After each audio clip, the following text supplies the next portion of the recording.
Hey, it's chime time, and this is another episode of Cooking Avenue where we're going to be reviewing a very interesting take on gin and tonics. I like a very unique blend of alcohols in my gin and tonics, not just gin. So let me get right into it. We have, of course, your tonic water, which is really good, by the way, to have in a small aluminum tin can, extra small, like in a 6-pack. This keeps the tonic water very fresh and bubbly. We have some limoncello, which I like for some lemon flavor. We have some Cointreau blood orange, standard Cointreau, not good enough for my tastes. Have to have some kind of special edition blood orange. These two came from a duty free, Frankfurt, Melbourne. Like all my videos, I bought so much, but again, duty-free saves you tax money. Now, Bombay Sapphire East, I've seen this in local stores. I think regular Bombay Sapphire must be made in the west of India. This must be made in the east, closer to like Bengal or Burma or China, that must be like some kind of Chinese symbol. And then I just have some water to rinse out the little shot glass because I am going to be demoing each of these flavors individually for you today, which I'm so excited for. And of course, I have tea. As always, I'm drinking tea all the time. Today and every day, I drink 1 cup of golden flower tea. It's like a pandemic thing. And otherwise, I have like mint and sleepy time. So we are going to start with the limoncello, and this is from Applewood Distillery in Australia, I believe. A curious drink hailing from the untamed gastronomic landscape of southern Italy, handcrafted in the pristine Adelaide Hills from Australian grapes and fine botanicals. So Adelaide is in Australia, but limoncello itself derives from Italy, and it's got this really, really beautiful emblem, very modern in design. Cork, love cork, and it's distilled and bottled in Applewood Distillery, 24 Victoria Street, Gumercha 5233. It's a South Australia, spirit of Australia, 20% alcohol by volume, contains approximately 7.90 standard drinks.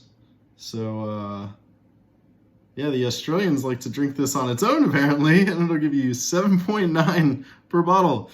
7.9 drinks. So it's 500 milliliters. It was really cool. I assumed that it cost me around $35. I put my best estimates, like small bottles, $35 to $40, and then I think a large bottle would be like 40 or more. Everything's quite costly. But let us sample some of that. I have a Wybo, which is like a vodka. I think it's pronounced Wybo. You can see how it's spelled. It's backwards right now because it's my phone, but it'll be forwards for you. Let's click to zoom into it a bit. It's good. It's good. Anyway, this is gonna be a longer video, I guess, because I'm doing so much talking. But we're not gonna have too much. These aren't shots. This is just like a little sampler, and I've already poured too much. So we're gonna be quite drunk by the end of this. I don't drink very much.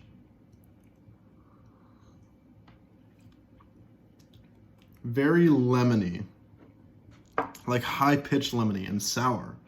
So this is something that you're not going to want to pour at the bottom of your beverage when you're mixing it, because it's quite heavy. It's got a syrupy flavor, so you're going to want to pour this on top and go a little light on it, unless you really, really like lemon in your gin and tonic. Now, the orange is like more citrus. I feel like gin and tonic is very citrusy, very summery type of drink. I tend to drink them more in the summer. An old flame of mine, or 2 old flames, promise only 2, we're crazy about them. something about that type of girl.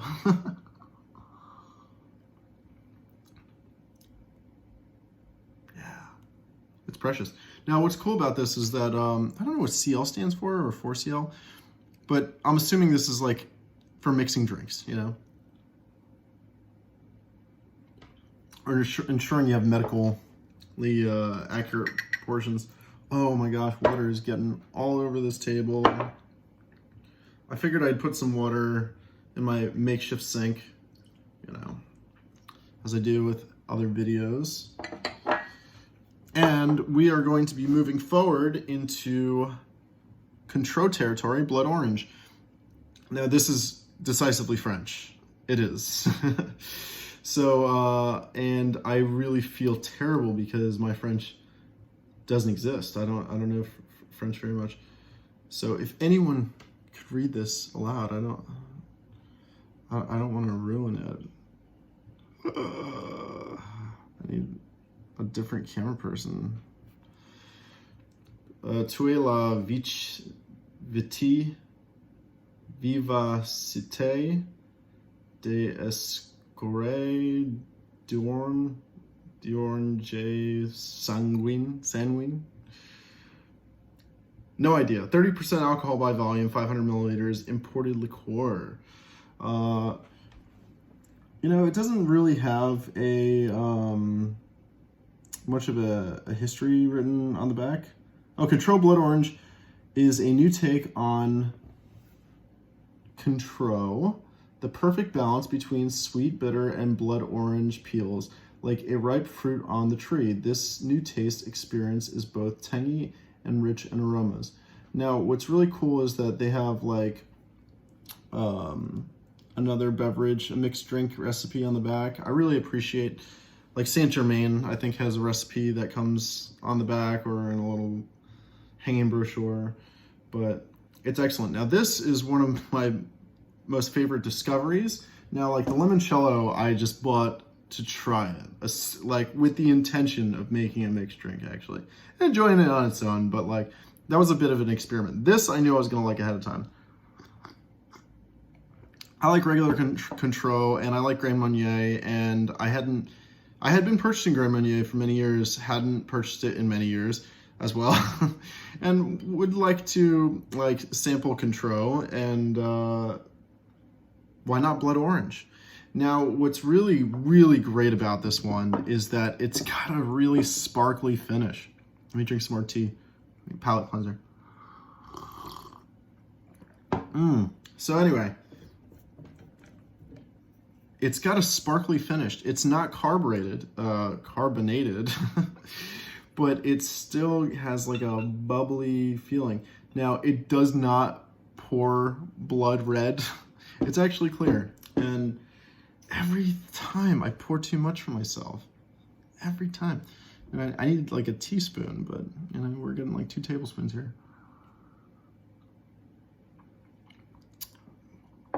The best 2 tablespoons ever. For real. I think I'm just making the cocktail within myself. Anyway, so I promise you we're gonna make one in one of these lovely glasses.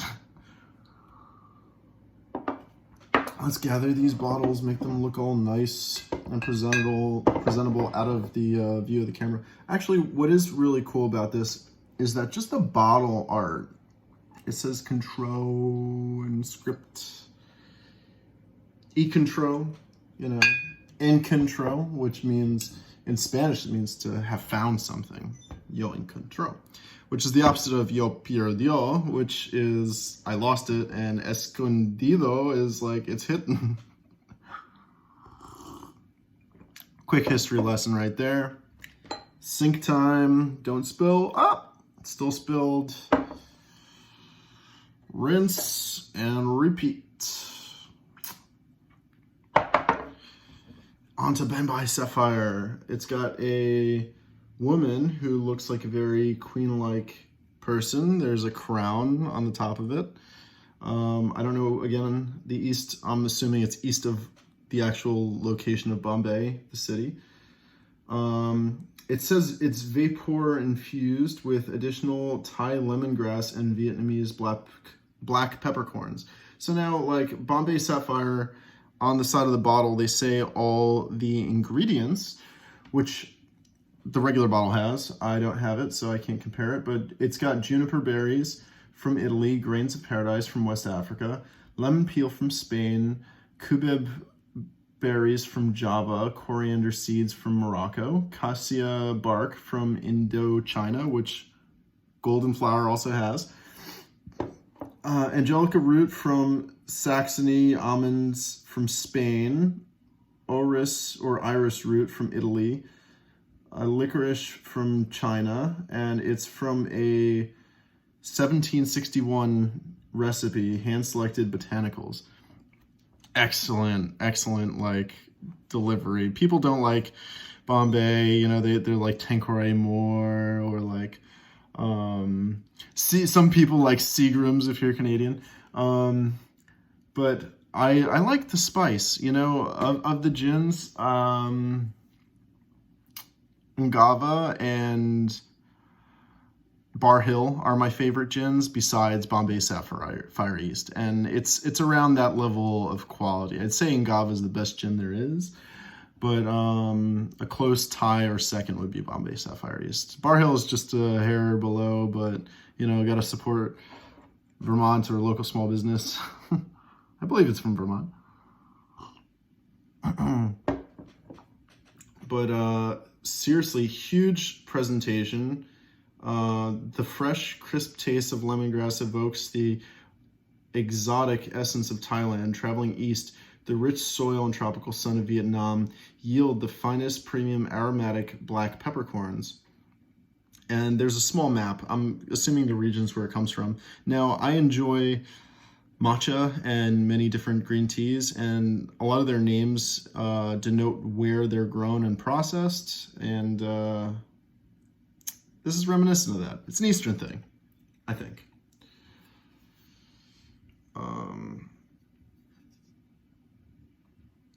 And then more description: for a unique gin with a subtly, I don't know, I think this it just replaces the same thing. Tantalizingly smooth in a martini cocktail or on the rocks, this delicious gin delivers the ultimate in refreshment when served ice cold with tonic or club soda. And that is what we're doing. So I'm going to just sample it on its own, even though I pretty much told you from memory what it is. Hey, fine pour. I get an A for consistency. I got an F for excess, maybe a D. I got the D. Now this is not as fruity as the other ones, and this is not as nice to drink on its own as the other ones. Some people like to drink gin on its own. Do I? I don't know.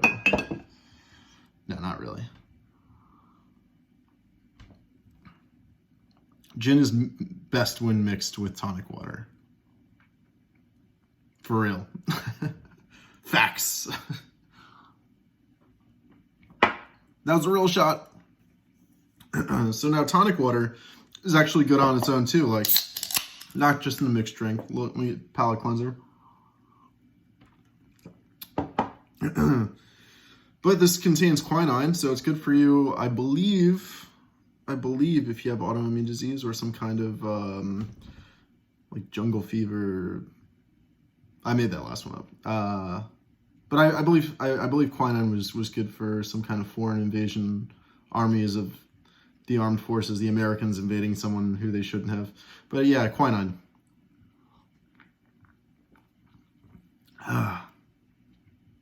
It's good. That's how it was dispensed or whatever, distributed within a delicious beverage. So we're in the kitchen now, retrieving a tray of ice so that it didn't melt. It's quite hot in here.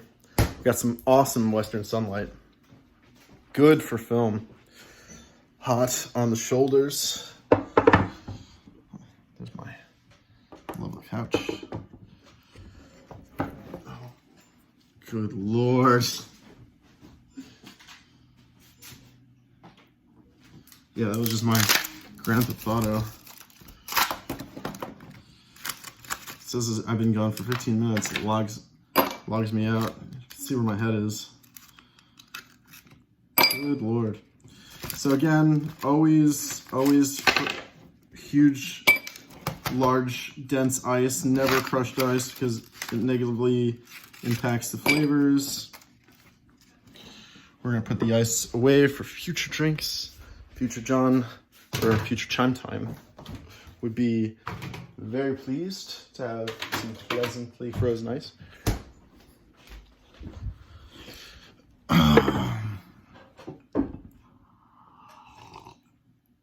I'm addicted to tea, what can I say? So like I said, we're gonna go with the lighter flavors first. So gin is the lightest. You wanna put that at the bottom because you want the liquids to naturally diffuse. Shaken or stirred, not really needed on this one because it's self-mixing. So you wanna pour that over the rocks. You know, you want, when you're making a drink, you don't wanna get yourself too thrashed. So you wanna have like what's called a 2-finger pour. You want 2 fingers of actual liquor. If you're, 1 finger is like kind of like a baby amount, or where you're getting cheated at a nightclub. But 2 fingers is a healthy amount, and that's kind of what we're gonna shoot for. So, you know, more dry would be more gin, less dry or more sweet would be more of the limoncello, and more of the blood orange. So limoncello is gonna be last because it's the thickest, heaviest, and it's going to dispense pretty well. And when I say last, I mean it's going to be last of the liqueurs or spirits, as you'd say. Now, I like a little bit more of the blood orange because it gives it more of that fire, crispy taste. And as you can see, it's still clear. Still clear. Got some clarity. Beautiful glass. And right over the rocks, you know. Head and center. Ooh, look at that diffuse. I might have been covering it. But yeah, see how it's already gravitating towards the bottom? I mean, if you want, you could stir it up like this.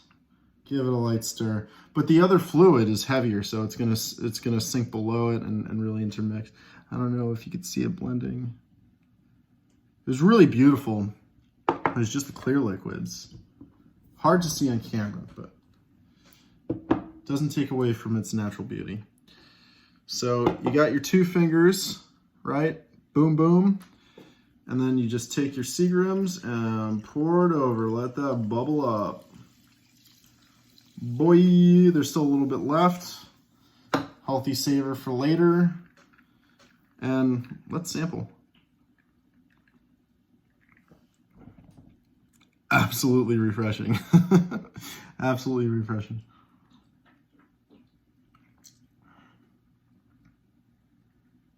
Very lemony, very orange. Now, like 2 fingers, you're gonna taste the quinine. You're gonna taste the gin and tonic. 3 fingers, you're gonna taste the orange and lemon only. You won't even taste the tonic. So this is a little bit more tonic heavy. I'm trying to go light on myself because I drank a few starters before this during the making of this film. Wow, we're almost at 19 minutes. Anyway, I'm gonna enjoy the rest of this. This is what you have to look like, you know, look at. I'd say that everything here together, making your first glass is probably like $100 or more. I mean, if you're flying on an international flight, it could cost you more, but there's other drinks you can make with it. This stuff, I've been going through it a little bit faster. I've got drinking on my own and with slight guests. It'll last you a half a year to a year if you drink very sparingly, like I do myself. So, cheers, lots of love, live to love, have a drink when you need it. Make sure, live your life so that you don't. And live to love. Chime time. Again, this is Cooking Avenue. Love you very much, every time.